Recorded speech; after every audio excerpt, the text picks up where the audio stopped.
नमस्कार. माननीय मुख्यमंत्री साहेब देवेंद्र फडणवीसजी, तसेच माननीय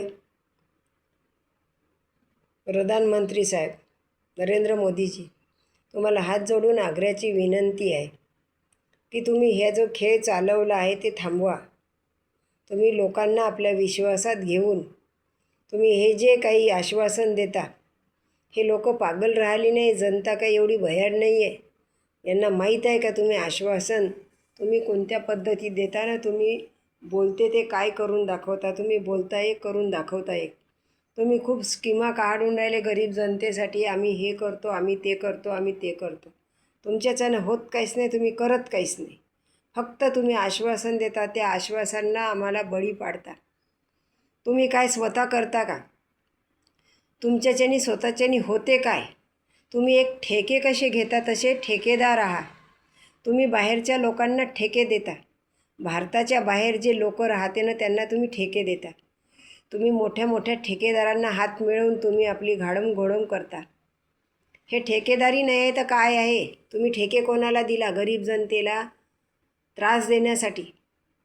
हे अंबानी, अदानी, हे काय ठेके त्यांना देता का तुम्ही? हे तुम्ही भारताचे ठेके दिले आहे. भारताचे ठेके देता. त्यांनी भारतातले लोक त्रस्त झाले आहे. हे जे तुम्ही स्मार्ट मीटरचं घालमघोलम केलं आहे, हा ठेकेदार नाही तर कोण आहे? हा ठेकेदार काही तुमच्या नात्यातला आहे का? तुमच्या रिश्त्यातला आहे का कोणी? हे कसे काय ठेके देऊन राहिले तुम्ही अशा गुंड्यान लोकांना? हे गरीब लोकांना धमकवते. हे छाप पेपरमध्ये छापते की जर तुम्ही स्मार्ट मीटर लावलं नाही तर तुमच्यावर कानूनी कारवाई करू. कानूनी कारवाई कशासाठी? आम्ही काही गुंड आहो का?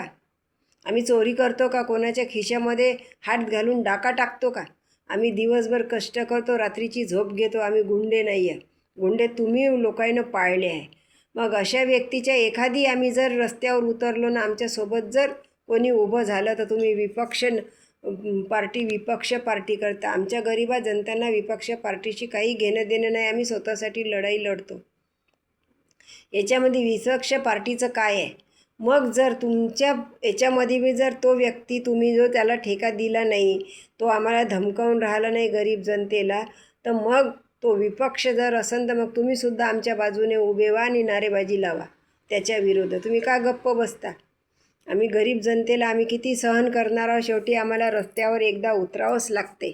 आम्हाला अशी धमकी देते का जर तुम्ही हे करत नसेल तर तुमच्यावर कानूनी कारवाई करतो. मग आता तुम्ही एक काम करा, तुम्ही ज्यानं आम्हाला स्मार्ट मीटरसाठी धमकी दिली तुम्ही त्याच्यावर कारवाई करा. त्याच्यावर काही जे कानूनी कारवाईची जे तुमची हे आहे ते द्या. नाहीतर जनता तर आहेच. मग जनता मग राजीनामा मागते आणि तुमची हे बरखास्त करते. मग त्याच्यासाठी हे झालं नाही पाहिजे. आधी तुम्ही स्मार्ट मीटर काढा घरोघरून. जो 50 रुपये कमवत नाही त्याला रोजचं 100 युनिट जळते. यांनी काय करावं? भार झोकावं का?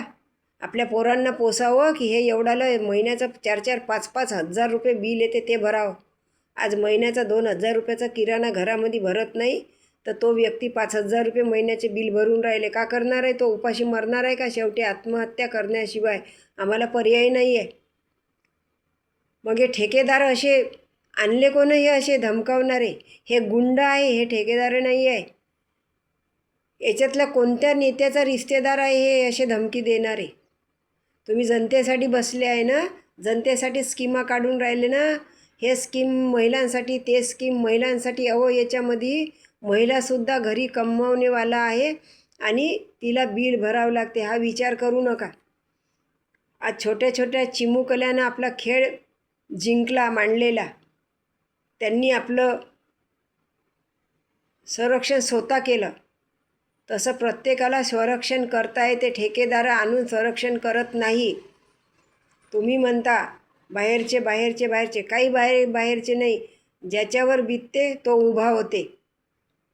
ज्याला दुखते तोच दवाखान्यात जाते. तसं ज्याच्यावर बितलं तो उभा झाला. याच्यामध्ये कोणता विपक्ष आहे, कोणता काय आहे, काही जनतेला घेणं देणं नाही आहे. आणि हा जो भारताच्या बाहेरून ठेकेदार आणण्यापेक्षा भारतातले ठेकेदार निवडा. चांगले चांगले ते इथल्या लोकांना काम देईन, गरजू लोकांना काम देऊन त्यांची मनस्थिती बरोबर राहीन काम करणेवाल्याची. तुम्ही बाहेरच्या लोकांना कामावर आणता, बाहेरच्या लोकांना तुम्ही ठेकेदारी देता. इथलं बिचारं 20 वर्षाचं 22 वर्षाचं पोरगं बेरोजगार आहे. तुम्ही बेरोजगारी कशाची दूर करता? बेरोजगारी, बाहेरच्या लोकांची बेरोजगारी दूर करता तुम्ही.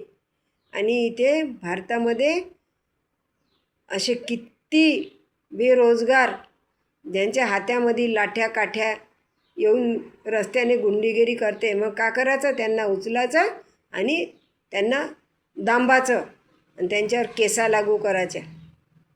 हेच धंदा आहे का तुमचा? हा बंद करा. आणि गरजूंना तुम्ही बेरोजगारी बाहेरच्या कंपन्या आणून भारतातल्या लोकांना रोजगार द्या. त्यांची बेरोजगारी बंद करा. म्हणजे आपोआप त्यांचे डोके जाग्यावर येईन, त्यांच्या मनस्थितीच्या जाग्यावर येईन. हे जे क्रिमिनलपणाची भावना वाढली हे सुद्धा दूर होईल. पोरं खाली आहे, रिकामे आहे, मग करणार का आहे? त्यांना तर तेच करणार. हे याच्यामध्ये कोणाचा हात आहे? कोणत्या पार्टीचा आहे? जो पार्टी चालू आहे त्याचंच काहीतरी आहे ना. मग याची शहाणी तर तुम्ही करा. आमच्या मुलाबाळांना वाचवा याच्यातून आणि हे धमक्यातून वाचवा. हे असं होऊ नका द्या का आज ह्या चिमुकल्यांनी लढाई जिंकली रस्त्यावर येऊन, उद्या ह्या स्मार्ट मीटरसाठी सुद्धा लोक रस्त्यावर येऊन राहिले आणि येईन. म्हणून याची दखल घ्या.